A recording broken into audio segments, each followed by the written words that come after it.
All right, what's going on, everyone? Howdy. My name is Zach, and I'm bringing you my recap for my Week 7 battle of the Npdl. It's been a little bit of a hiatus. I've been really busy with school, but I am on fall break, which is absolutely incredible and so needed, so we're recording some content. This battle happened a while ago. This is my Week 7 battle versus Ty, or Regall. Really good friend in the draft community, really awesome guy, and absolutely absurd player, so we're going to be going over that today. If there's any lapses in my memory or anything like that, just bear with me. This was a little bit ago, but as always, I'm on Medify. I'm always taking new students if that's something that you're interested in. But today we have this post-com recap versus the team you see on the right, which contains a lot of very scary threats, namely Heatran, Dragonite, Sharpedo, Sylveon, kind of the main four that I'm really worried about. Ty also has Weezing, which is a mon he's a big fan of, and a Claydol, which is a mon he is really not a big fan of, which is really funny. And then he has some nice utility pieces, Electros, Mr. Rhyme, Unfezed to kind of round out the team. So you can see my team on the screen here. We're rocking with a Colbert Aegislash because Sharpedo is such a massive threat against this team. It gets a lot of coverage options. It can even hit stuff like Feeny and Snorlax super effectively depending on what he wants to run. Ty typically chooses pretty simplistic Sharpedo sets, but he could definitely opt for a coverage or a setup Sharpedo, so I definitely need to be prepared for that. But we're running King Shield, Shadow Claw, Coast Combat, Iron Head. I don't anticipate Chestnut coming. I had Air Slash on this for a while with a mix set, but I really want to be able to hit Heatran and Sylveon, as well as having Shadow Claw for just generally really good coverage versus his team.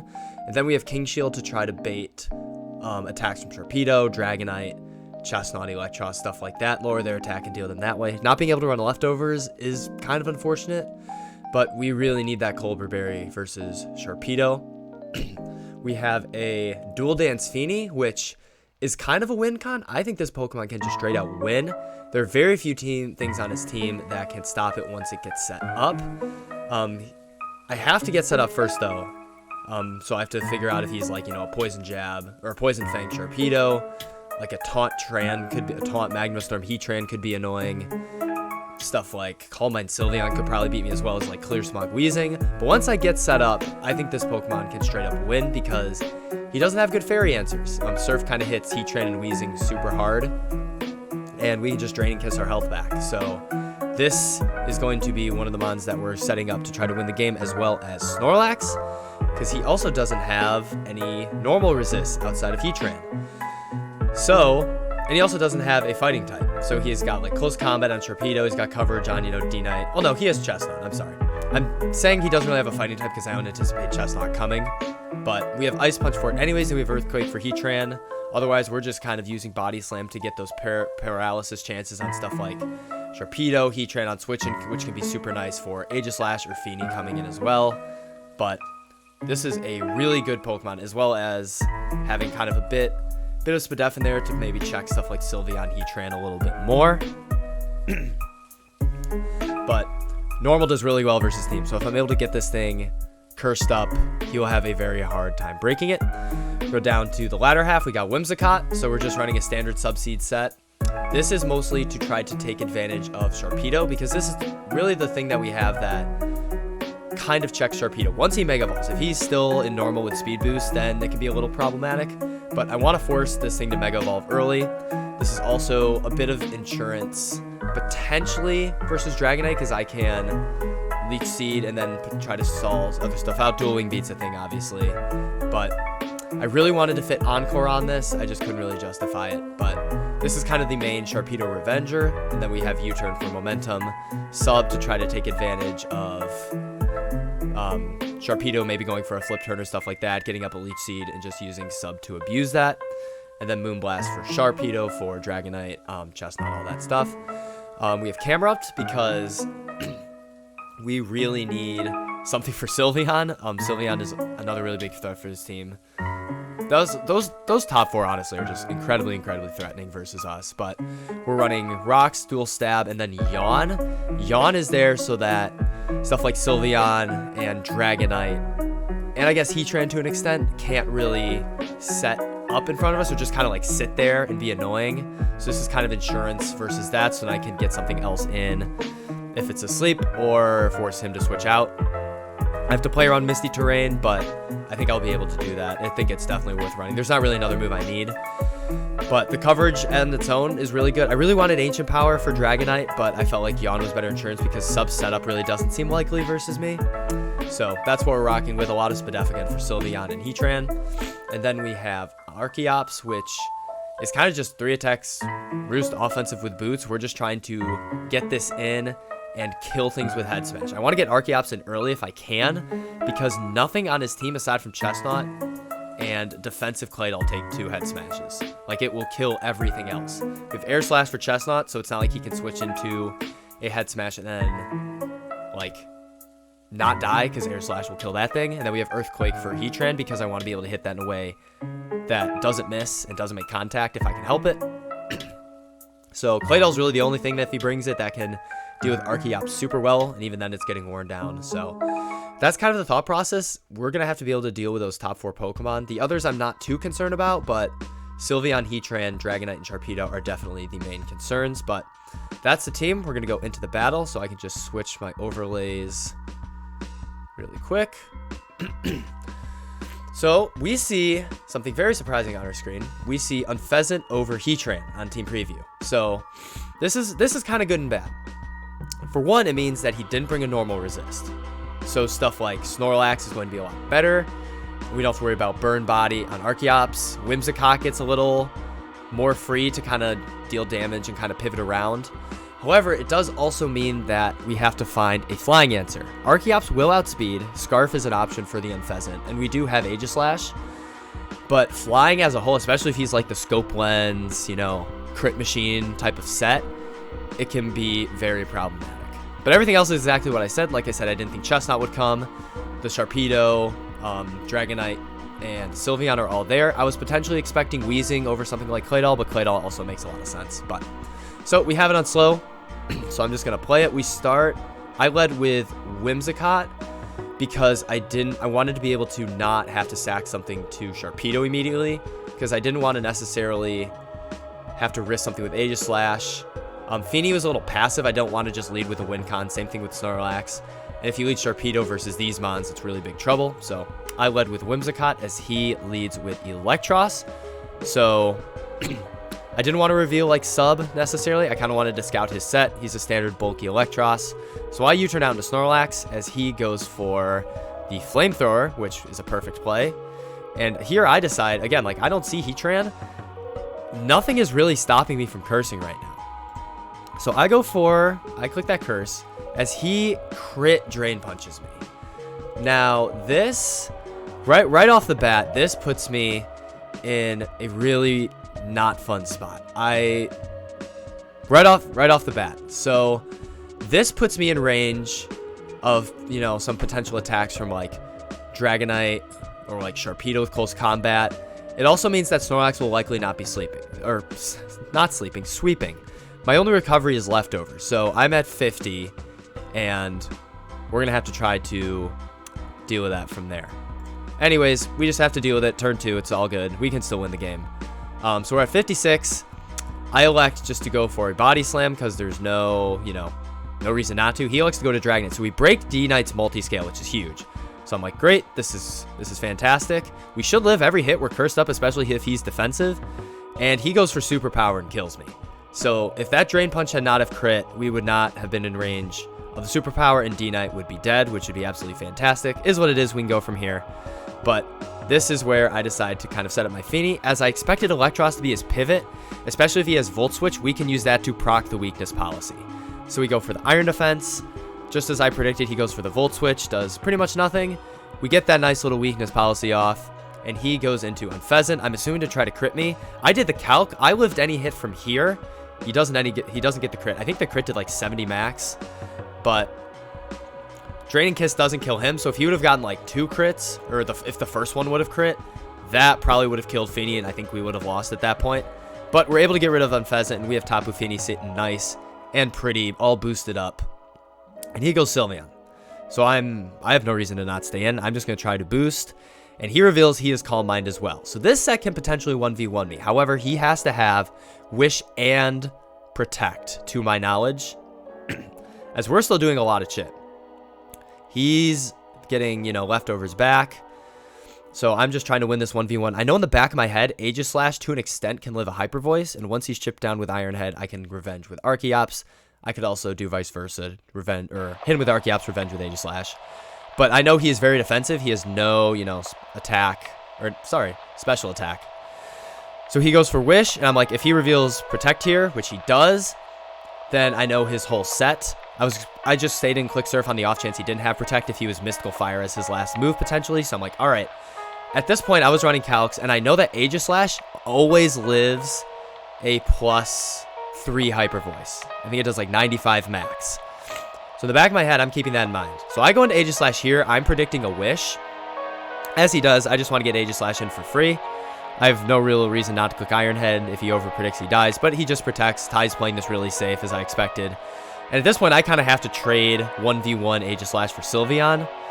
At least for now, until it gets back in and wishes up. So I Iron Head, does fantastic amounts of damage. Just as I predicted, we live the Hyper Voice. And now Sylveon is at 28. However, Aegislash is pretty much dead. So he protects just to get a little bit of leftovers back. I go for Shadow Claw, trying to maybe predict a Claydol or something like that coming in. He likes to go Sharpedo, which definitely... It's not too risky. I don't think there was a universe where I clicked Close Combat, but I do half with Iron Head, which is awesome. I just want to scout to see what kind of Sharpedo he is, so I just go for King Shield as he reveals Flip Turn. So I'm like, great, that probably means he doesn't have like a super strong coverage move, maybe for like Feeny or maybe not having Ice Fang or something like that. So I go hard into Feeny. I want to keep Aegislash as a sack as he just goes for a nice little Flip Turn, gets a crit. That really, I don't think mattered a whole lot. As he goes into Sylveon, I really wish I had Taunt here. That would have been absolutely fantastic. But I don't want to stay in here and let this get set up, so I go into Camerupt as kind of my, you know, fair resist. I also am able to get up rocks on his Protect, which obviously he protects here because I potentially could kill him, I think, if I'm offensive. And I get up rocks, which is super nice. So his team is whittled, but our win cons are incredibly low. We're going to have to make this work with Archeops probably late game at this point. So he goes Claydol. Makes sense. I was thinking about flamethrowing there, but Earth Power, I didn't want him to go potentially like Sharpedo and try to make that work, although I probably just should have flamethrowered. I think that was the better play as a whole. So I think that definitely was a misplay on my part. But he's able to get Claydol in, I switch out, and I go into Whimsicott, just because it's kind of my ground answers. He goes for his own rocks. And I forget what I do here. I think I just went for Chip, yeah, because I didn't want to Leech Seed because he could just teleport and then Leech Seed would be moot because it wouldn't get, you know, passed. So as he ends up not having teleport and I end up just going for the Moonblast again, trying to get some Chip. Obviously AV Electros. And I don't really want to stay in. I think I need Whimsicott at kind of full health. So I just U-turn out. I go into Camerupt first to scout for the Volt Switch or the Flamethrower, which he does go for, and I know he has Aqua Tail. I know he knows what's up.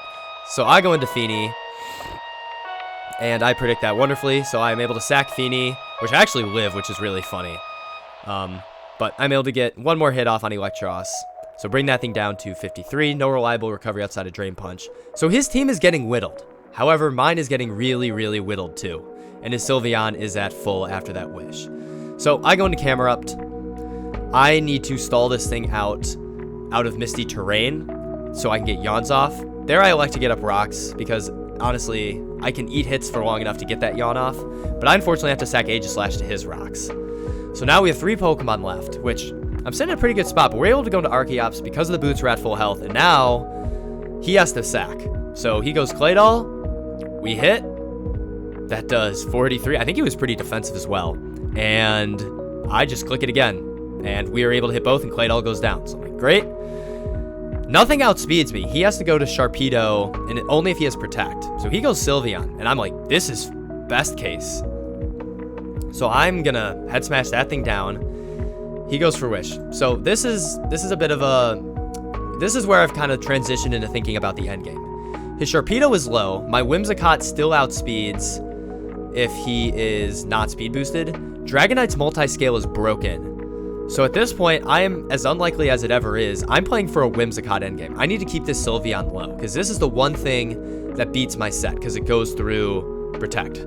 Dragonite probably has dual wing beat, so that can be a problem as well, but I do outspeed at the current time. And I can take a dual wing beat, like a single dual wing beat, if it's like from full, and then kill him with the 2 Moonblasts. This is all going through my head. So I need to keep Sylveon low so that Camel or Whimsicott can kill it. So at this point, I know he's going to protect. There's nothing, like, he can't risk this. So I end up going for Roost. And I get that play right. So at this point, I'm just kind of biding time. I'm trying to keep Sylveon as low as I possibly can. He gets all his health back. He's up to 86. And I'm like, I'm just going to try to keep hitting head smashes. We hit another one, and he goes down to 12. That does 74. So we're slowly whittling him down, and he ends up killing me with Hyper Voice. So we have Camerupt and Whimsicott left.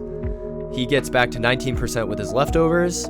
And I am going into Camerupt because I don't think Whimsicott kills with Moonblast from this point. So this is really my only option. However, I think if he comes back in on rocks, Moonblast kills. So I'm trying to force a kill here with Camerupt as he ends up going for Protect. Get a little bit of leftovers back. Best play. I go for Lava Plume. Now, the little bit of psychology I play here with the Lava Plume that's kind of nice is if he goes into Sharpedo, I actually think he might have died to the Lava Plume. Like, that's how strong Camerupt is. It also means that if he wants to try to be cheeky and go Dragonite, he risks a burn chance. He's already revealed to be very physically offensive, and Electros also risks a burn as well. Isn't too big of a deal. I kind of expected him to go into Electros, but he actually goes for a Wish, and he sacks Sylveon here. So I'm like, okay. And he goes Dragonite, and this is a really good play. He's not Boots, so this Wish won't get him back up to full. I'm kind of thinking, I don't know what his set is. If he's like Earthquake dual wing beat, or like even Dragon Dance or sub right here, then he wins the game. He's got it. There's not a whole lot I can do. However, in the most crucial turn of the game, we dodge a dual wing beat, and I'm able to get a yawn off. So this 100% turned the tide of the game in my favor. I'm not going to sugarcoat it at all. I will raise the point that that crit Drain Punch meant that Dragonite was alive in the first place at the beginning of the game, because if he didn't crit the Drain Punch, I would have lived the superpower Ice Punch to Dragonite, and Dragonite would be dead. So I think the percent chances are pretty similar, so it's a little bit of tit for tat thing, but obviously this was heavy hacks in my favor, especially in the end game. So we're able to get the yawn off on Dragonite, which means that he goes to bed next turn unless he switches out, which means I likely get a kill. And he ends up, so he actually goes back to full. That was my mistake, because I forgot the Sylveon HP thing. So he kills me with Dueling Beat. I think, so he kills me, and I bring in Whimsicott. I know how this endgame plays out. He goes to sleep, Whimsicott comes in. I think his best play was going into Electros there. I think that was his best play, because then he keeps Dragonite fully healthy, and he does end up having Dueling Beat, obviously. And especially knowing my set, because I have sub and stuff, I think he needed Dragonite to not be asleep. So I think if he went Electros there, and because I went for Flamethrower, Electros, I think would have lived with the AV, would have killed me with Aqua Tail, and I would have been in a really bad spot. But ever, I know my win con. I go for sub. That's the guaranteed turn of sleep. I need to get my health, so I go for Leech Seed the next turn. And he gets the 2-turn sleep. So I'm like, all right, so now multi-scale is broken. And I think I live a dual wing beat from here. Like the singular hit, and I can kill him with 2 Moonblasts. Which I do. He goes for 61%, and he gets the 3-turn sleep, which is really unfortunate for him. Very fortunate for us, because we're able to kill Dragonite with a sub intact. And now, Whimsicott's behind a sub, and he's got Sharpedo, which we outspeed, which he elects to go into, and I'm like, all right, if he has Protect, this could be really messy, but he Mega Evolves, and he doesn't have Protect. So, Sharpedo ends up going down. I'm like, all right, I think I win this 1v1, because he's revealed his entire set, and he's already at 41. He has no, like, super strong recovery, and I elect to go for Moonblast, because I thought missing Leech Seed here could have lost me the game, especially because he, you know, missed the Dueling Beat, moves have been missing and critting and all that. We do have the Flamethrower, and Whimsicott is able to hold up the 1v1 versus the rest of Ty's team, picking off Electros with the Moonblast. Like I said, I tried to go into some of the possible endgames a little bit, but I think he mentioned after, I think there were a couple plays he could have made differently that would have increased his chances of winning, but I mean, the rule of Mons is we take those, so sorry again to Ty about those hacks, but Name of the game, I think he could have won the game, made a couple plays differently, but again, he didn't know my set, I didn't know his set, but we're able to take this win. So we go to 6-1. We're sitting pretty atop the division, and Whimsicott, the mascot's able to pull through. So good games again to tie. I really hope to get a rematch that's a little less tax-filled in the playoffs, but if you enjoyed, again, all my Metafy stuff will be down below. West Michigan Whimsicotts are sitting atop the division. I think we might have clinched playoffs with this. If not this, then our next victory. But fantastic season so far. We're doing really well. So that being said, thanks again for watching, and I'll catch you in the next video. Thank you.